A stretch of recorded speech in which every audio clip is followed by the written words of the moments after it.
I think it was, well, I've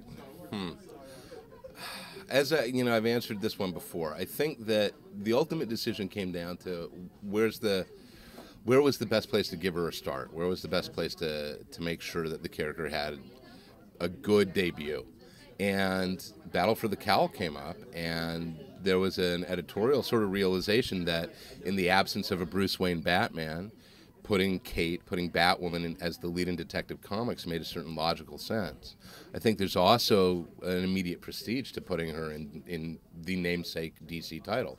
I mean, DC stands for Detective Comics, so I believe that was the ultimate reasoning.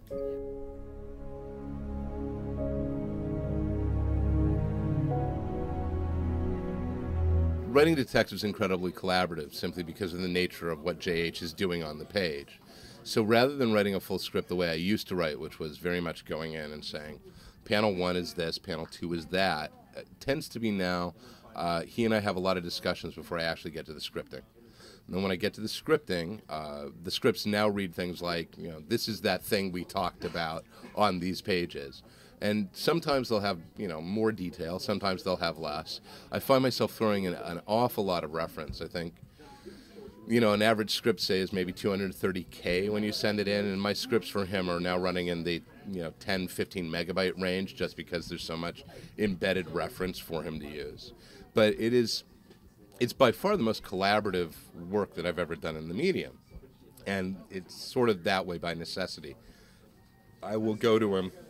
I'll call him up and I'll say, here's what's going to happen, this scene, and I'll give him the beats to the scene. And most of the time, JH will immediately respond with, okay, the way we're going to do that is this. And he will have, I guess in the space of an eighth of a second, envisioned the page in his head. Other times he'll say, you know what, I'm going to think about that, I'll get back to you. And then he gets back to me. And we tend to discuss, there's a give and take in the process, thankfully, because otherwise he wouldn't like it and neither would I. The strength of comics to me has always been that it's a collaborative medium.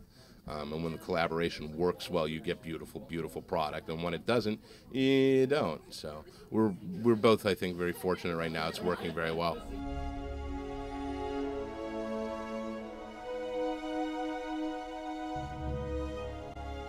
JH and I have 12 issues together planned. Of those 12, it is one complete story broken into 3 sections. So you have the first arc, which is called Elegy. This is the arc that begins in Detective 854, runs for 4 issues. It leads directly into the origin story, and that's called Go, and that's going to be 3 parts. And then we have essentially a 5-part conclusion to that story. That's the rundown. That's the way it's moving. Now, we may be breaking it up depending on schedule, but so far, we've got we're nearly 6 issues in the can.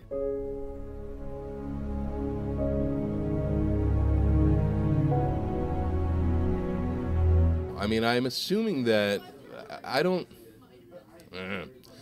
that's not how I approach these things, and that implies a greater agenda. I think the way all comicdom works is that if something is successful, then it will get spun out into its own thing. So if people respond well to the question co-feature, then yeah, I suspect there's a good chance there may be a question book.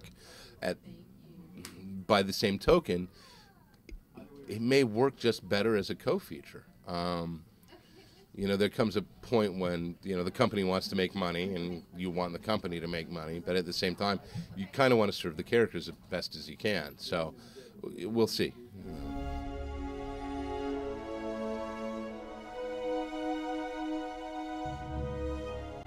Stumptown's going to be solicited this August, and we're going to start coming out in October. It's from Oni Press. The art's by Matthew Southworth, and it is...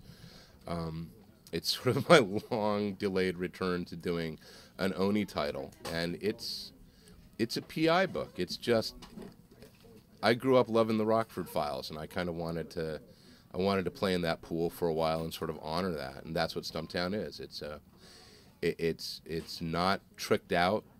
The detective does not have superpowers. The detective is not obsessive compulsive. The detective cannot talk to the dead.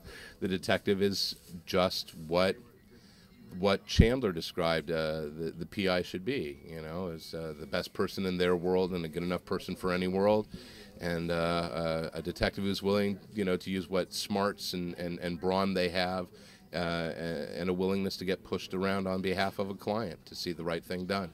So I'm very excited about it. We've been waiting so long.